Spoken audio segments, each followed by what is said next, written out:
Praise the lord church. ఇక్కడ 2 వీక్స్కి మేము ఇక్కడ లేమండి. మా అక్కగారు అమ్మేది మ్యారేజ్ ఉంటే ఊరు వెళ్ళాము. అలాగే మా బ్రదర్ వాళ్ళు గృహప్రవేశం ఉంటే అక్కడ కూడా వెళ్ళాము. దేవుడు 2 వీక్స్గా మమ్మల్ని కాచి కాపాడి మళ్ళీ క్షేమంగా ఇంటికి చేర్చారు. అందు నిమిత్తం దేవునికే వందనాలు. అలాగే మేము చర్చ్ మిస్ అయ్యాం కానీ వాక్యాన్ని మిస్ కాలేదు, ఆన్లైన్లో చూస్తూనే ఉన్నాము. లాస్ట్ వీక్ పాడిన సరవణ బ్రదర్ రాసి పాడిన పాట సాక్షిని నేను సాక్షిని అనే సాంగ్ పాడుతున్నప్పుడు ఆ పాట నేను పాడలేకపోయాను. అది అర్హత ఉందా నాకు అనిపించింది. ఎందుకంటే March 16 నాకు సాక్ష్యం చెప్పాలనుకున్నానండి, కానీ చెప్పలేకపోయాను. తడబాటుకు గురవుతున్నాను. ఎప్పుడు చెప్పాలన్నా ఎలా చెప్పాలో అర్థం కాలేదు. అయితే March 16 మా రెండో పాప బర్త్డే అమూల్య పుట్టినరోజు చేసుకున్నాం. అయితే తను ప్రెగ్నెంట్గా ఉన్నప్పుడు, నేను ప్రెగ్నెంట్గా ఉన్నప్పుడు 4th మంత్లో హార్ట్ బీట్ తీసుకోవట్లేదు అన్నారు, అబార్షన్ అయిందన్నారు. అయితే వాళ్ళు స్కాన్ తీశారు, ఏమైనా పెయిన్ ఉందా ఏమైనా అడిగారు, పెయిన్ ఉందా ఇంకేమైనా ప్రాబ్లం ఉందని అడిగారు. కానీ ఏ ప్రాబ్లం లేదు, పెయిన్ లేదని చెప్తున్నా.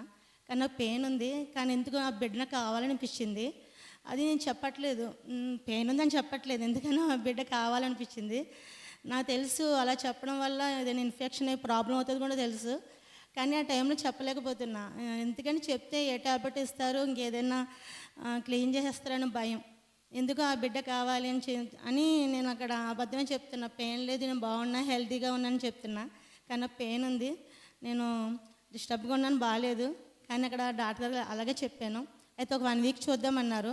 ఒక 1 వీక్ అయిన తర్వాత రండి మళ్ళీ స్కాన్ తీసి చూద్దాము, ఈలోపు ఎప్పుడైనా పెయిన్ వచ్చినా హెల్త్ బాగోపోయిన రమ్మన్నారు. అలాగని చెప్పి వెళ్ళా ఇంటికి. కానీ ఒకటే ఇంకా టెన్షన్ అనమాట, అసలు బేబీ ఉందా లేదా. నేను ఇలాగా చెప్పాను, అబద్ధం చెప్పాను, ఈ లోపల ఏమైనా ప్రాబ్లం అవుతుందో, ఏమైనా ఇన్ఫెక్షన్ అవుతుందో అని చాలా టెన్షన్ పడుతూ ఉన్నాను. 1 వీక్ ప్రేయర్ చేసుకుంటూ ఉన్నాను. మా మమ్మీ కూడా ఫాస్టింగ్ ప్రేయర్ చేస్తుంది, ఆల్రెడీ ప్రేయర్ కూడా చేసుకున్నాము. 1 వీక్ తర్వాత వెళ్ళామండి, స్కాన్ తీశారు, హార్ట్ బీట్ తీసుకుంటుంది, అంతా బాగుంటుంది అన్నారు. ఎటువంటి ప్రాబ్లం లేదు, బేబీ హెల్తీగా ఉందన్నారు. అయితే మా మమ్మీ కూడా డౌటు, ఇలాగ హార్ట్ బీట్ తీసుకోవట్లేదు అన్నారు, ఇప్పుడు తీసుకుంటుంది అన్నారు. తర్వాత బేబీ ఎలా పుడుతుందా ఏంటా అని, ఏదైనా హెల్త్ ప్రాబ్లంతో పుడుతుందేమో అని భయపడుతూ ఉన్నారు. కానీ ఎటువంటి ప్రాబ్లం లేదండి, మంచి ఆరోగ్యంతో మా బేబీ పుట్టింది.